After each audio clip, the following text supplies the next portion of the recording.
In 1643, a young samurai lost everything in a single moment of rage. His reputation, his position, almost his life. All because he couldn't control a single emotion for 3 seconds. 3 seconds that changed everything. You know what's worse? Maybe you're doing the same thing every day. Reacting before thinking. Exploding before breathing. Ruining relationships, opportunities, and your own peace of mind because no one ever taught you the truth about self-control. And you know what the good part is? There is a method. 3 principles that, when combined, create something that modern neuroscientists call elite emotional regulation, and that the samurai simply called unwavering mind. The first principle is Mushin. It means without mind, or empty mind. And it's not about not thinking. It's about not letting your thoughts control you. The second is Ma, the empty space between things, the interval, the sacred pause that separates stimulus from response. The third is Wabi-Sabi, the beauty of imperfection, the radical acceptance that nothing will ever be perfect, including you. And how this acceptance is the key to stopping exploding every time things don't go as planned. These 3 concepts aren't just beautiful philosophy. They're practical tools, mental combat techniques that have transformed impulsive young people into masters of self-control. And today you'll see exactly how they work through the story of Henry Miller, a man who almost lost everything until he discovered this method. But before we begin, I invite you to subscribe to the channel, like this video, and in the comments tell me, when was the last time you reacted impulsively and regretted it later, and how do you deal with your impulsiveness? Let's build this community together. A community of people who fight and overcome their own mind. Now let's get to the story. Chapter 1. Henry's Remaining. Henry Miller was 34 years old when his life began to fall apart. He was VP of Product at an artificial intelligence startup in San Francisco. Incredible salary, team of 47 people, industry recognition. On paper, he had made it. But inside, Henry was fighting a war no one could see. He would explode, constantly. Meetings that were supposed to last 30 minutes ended in confrontations, emails he sent at 2 a.m., full of barely disguised frustration, arguments with his wife that started over nothing and escalated into shouting matches. His 8-year-old son, Jake, began to avoid him. "Dad's in a bad mood again," the boy said. "It's best not to talk to him right now." And the worst part, Henry knew. He saw it happening. He saw the words coming out of his mouth and thought, "Stop, you're going to regret this." But he couldn't stop. It was as if there was an automatic switch between what he felt and what he did. Zero room for choice. Until the day Derek, his chief engineer, resigned in front of the entire team. During a presentation to investors, "I can't work like this anymore," Derek said firmly. "Henry, you're brilliant, but it's impossible. You explode over anything. Nobody here feels safe to speak. I can't take it anymore." Total silence in the room. Henry felt something break inside him. It wasn't anger this time, it was shame, pure and devastating. He looked around, he saw fear in some eyes, relief in others, as if everyone was thinking. Finally, someone said, that night, his wife was waiting for him to talk when he arrived home. Jake was already asleep. She had been crying. "We need to talk," she said. "I can't take it anymore, Henry. You're destroying our family. Jake is afraid of you. I'm afraid of you. Not of what you'll do physically, but of what you'll say, of how you'll react. It's like walking on eggshells all the time." Henry sat down. He had no defense. She was right. "Either you find a way to change," she continued, "or I'll have to think about what's best for me and for Jake." That's when Henry realized he didn't have an anger problem. He had a control problem, or rather, a lack of control. And if he didn't fix that, he would lose everything that mattered. Neuroscientists have discovered something fascinating about people like Henry. There is a time lag between when you receive a stimulus and when you react. Just 0.2 to 0.5 seconds. In that microscopic interval, your brain is deciding, do I let the amygdala take control or do I activate the prefrontal cortex? The amygdala is the emergency system, fight or flight, immediate reaction without thought. The prefrontal cortex is the CEO of the brain.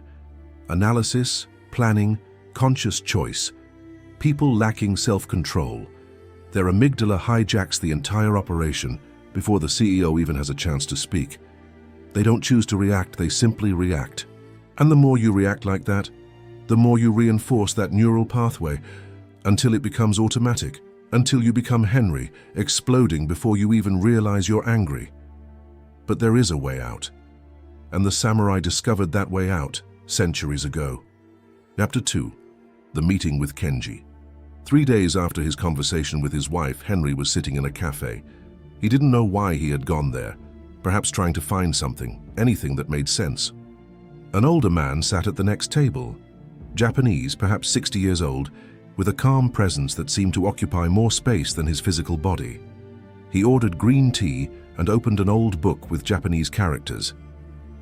Henry was fiddling with his phone, responding to work emails with growing frustration, when he bumped into his coffee cup and spilled everything on the table. "Damn it!" he exclaimed, too loud for a quiet coffee break. The older man looked at him, not with judgment, with curiosity. "Are you always running like this?" he asked with a slight accent. Henry stopped. "Excuse me?" "Your fingers, your eyes, your breath, everything racing, as if you were trying to be in 3 places at once." Something about those words struck Henry. Yes, I think so." The man smiled. "My name is Kenji. Do you want to know why you can't stop?" Henry should have found it strange, a complete stranger offering unsolicited advice. But there was something about Kenji's calmness that made Henry want to listen. "Yes," he said, "I want to." Kenji closed the book. "Your mind is too full. Like an overflowing cup, you try to add more water and your mind spills over. You try to control it, but there's no room for control. Only reaction." "Okay, so how do I solve this?" "First, you learn Mushin, empty mind. It doesn't mean having no thoughts. It means not clinging to them, letting them pass like clouds." Henry frowned. "That sounds like meditation. I've tried it. It doesn't work for me." Kenji laughed. "It's not meditation, it's combat practice. Samurai didn't meditate just to relax. They meditated to survive. If a samurai's mind became fixated on a thought during combat, the samurai died.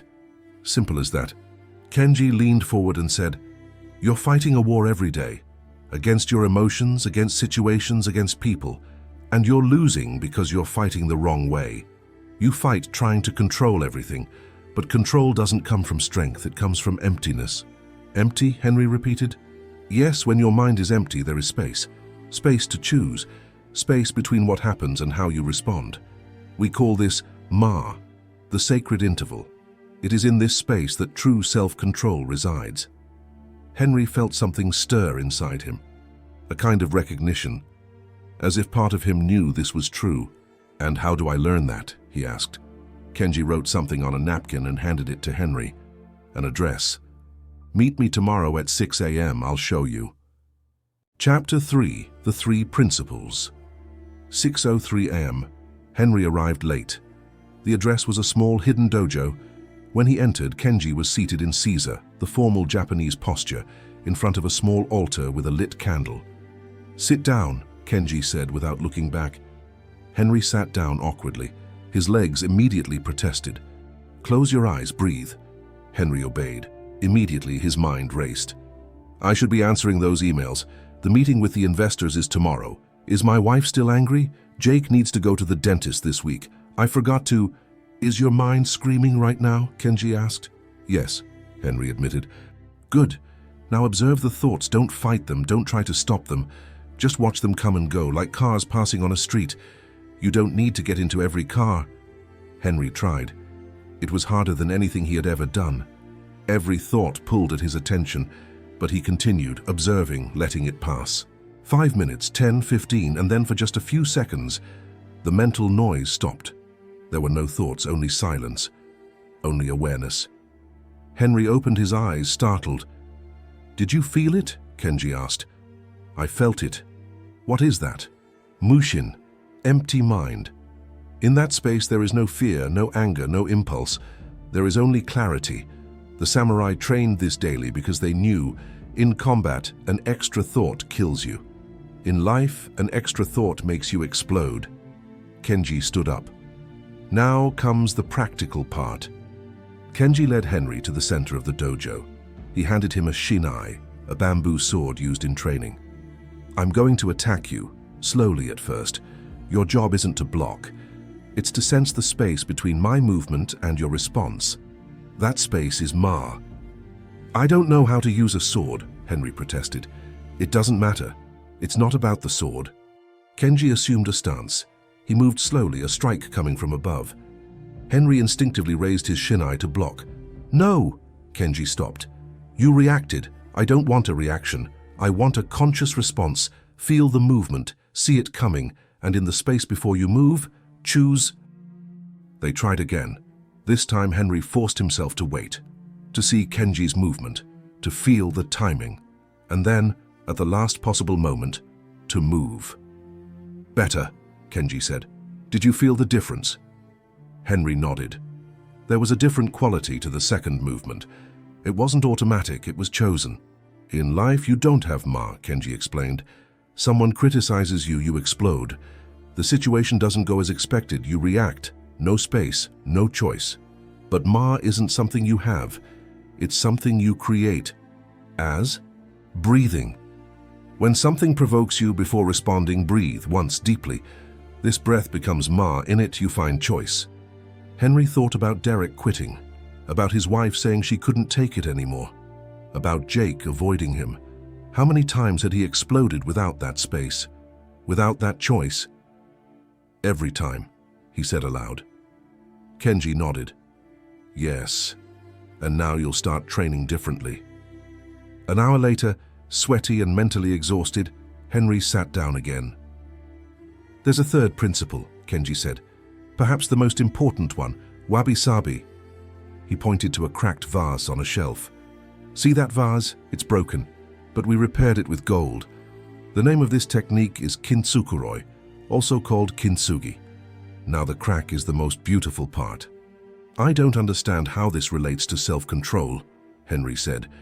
You explode because you have an idea of how things should be. Perfect, controlled, on time. But nothing is ever like that.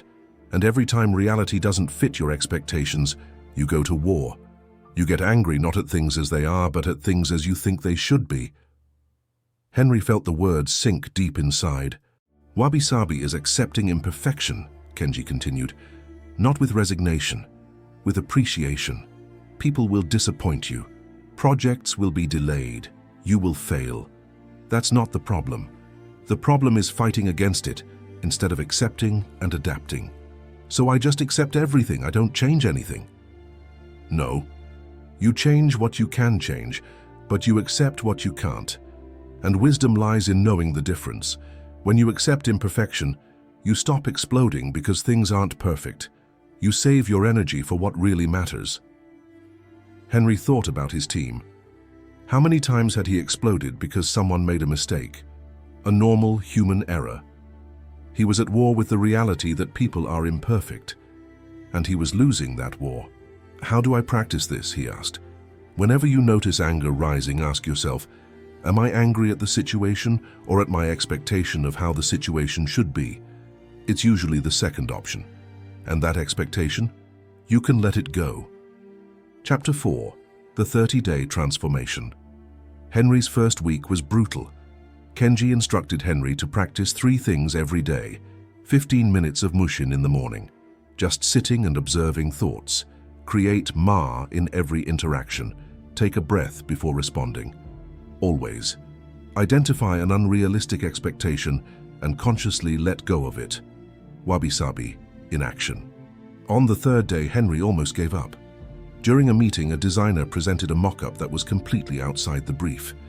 Henry felt his anger rising like lava. His body was already preparing to explode. And then he remembered, Ma. He breathed. Once. Deeply. In that span of 2 seconds, something changed. He looked more closely at the designer. He saw a 25-year-old who probably hadn't slept trying to get it right. He saw a human error, not a personal attack. Thank you for presenting, Henry said calmly. I see where you were going with this, but we need to realign with the briefing. Could you review it and bring it back tomorrow? The designer blinked, clearly expecting an explosion. Oh, of course, sorry, No problem, Henry said. It happens. Their week 2 brought the first real test. Henry and his wife were arguing about vacation. She wanted to visit her parents. Henry had planned a trip to Hawaii. They were going back and forth, voices rising. You never consider what I want, his wife said. Old Henry would have exploded. Never consider it. I do everything for this family. But the new Henry breathed, Ma. And then he applied Wabi-Sabi. He had an expectation that he and his wife would easily agree. But why would they? They are two different people with different needs. Imperfection is not a problem, it's reality. You're right, he said. I had already decided on Hawaii without really asking what you wanted. I'm sorry, let's start over. What's important to you on this vacation? His wife stopped. You... What? I want to know what matters to you. I was so focused on my plan that I didn't even ask. His wife replied, Who are you and what have you done with my husband? They both laughed, and then they had the best conversation they'd had in months.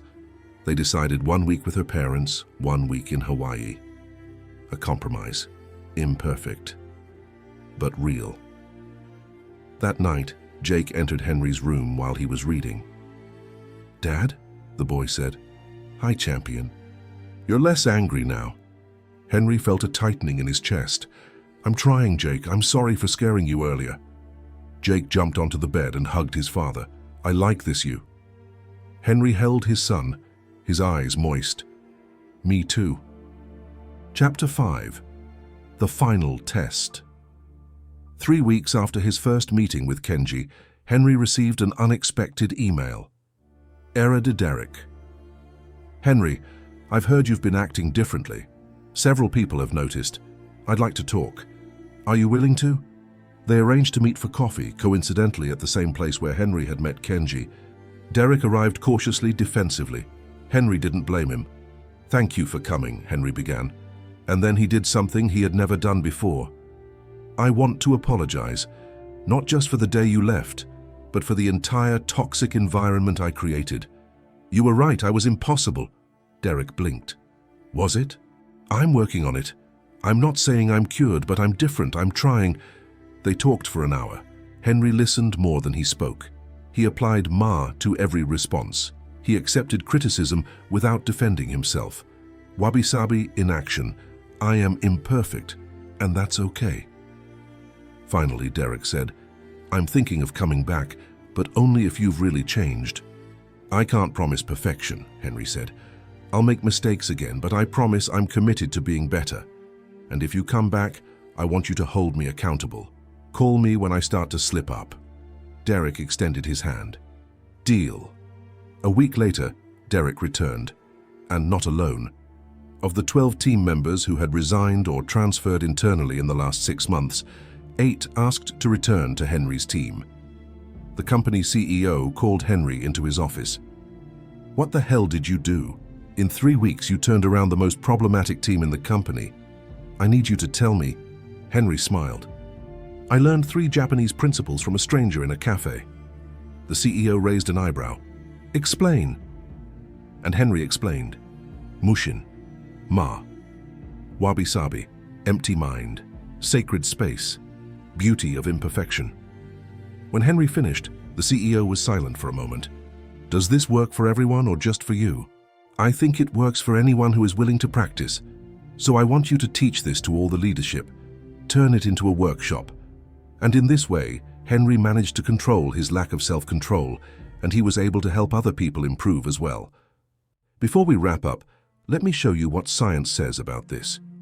Neuroplasticity studies at Stanford Medicine have shown that practicing awareness of the stimulus-response interval, what we're calling MA, literally rebuilds the connections between the amygdala and the prefrontal cortex. You're creating a new neural pathway, one where you choose instead of just reacting.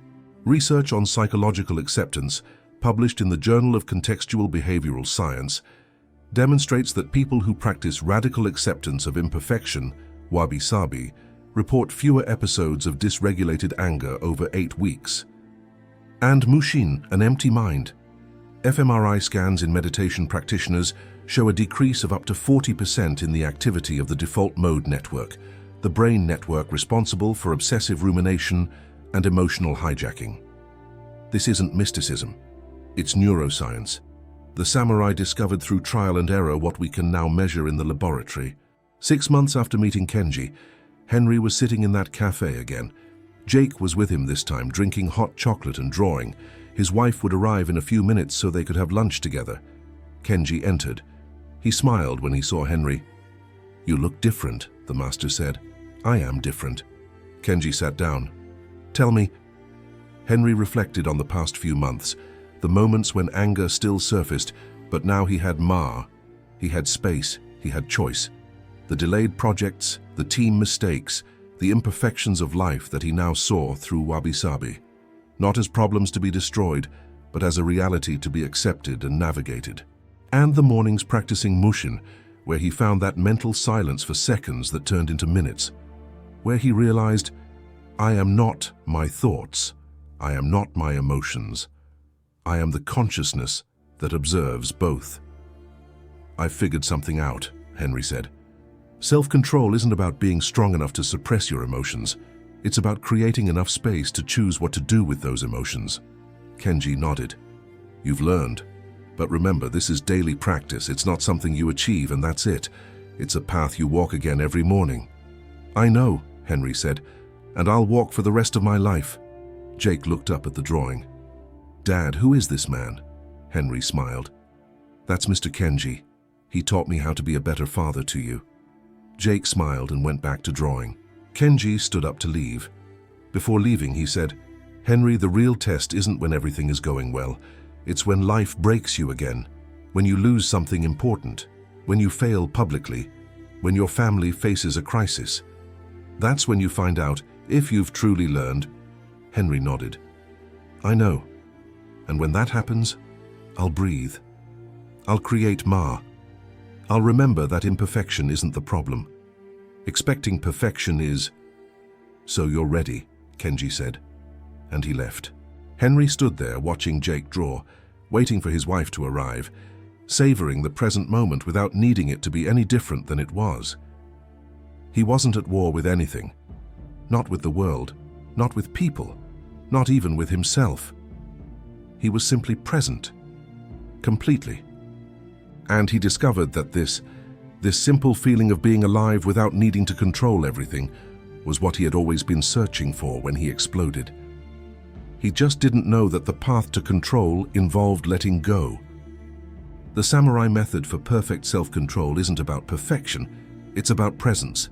It's not about controlling everything, it's about consciously choosing what to respond to and what to let go of. Mushin teaches you, you are not your emotions, you are the observer of them. Ma teaches you there's always room even when it seems like there isn't, a breath, a second. In that space lives freedom.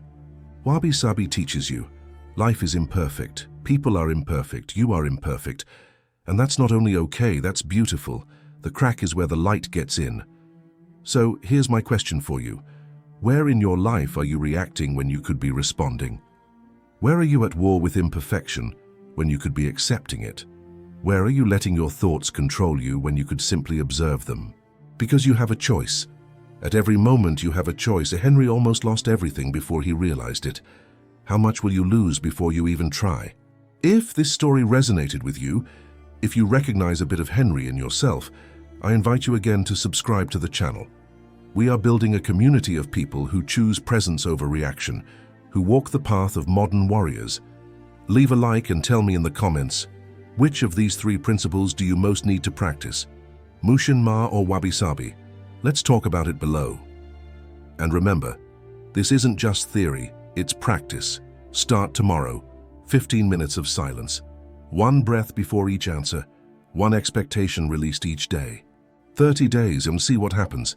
Thank you very much for your attention. Remember, be present, walk with honor, follow the path. Until the next video.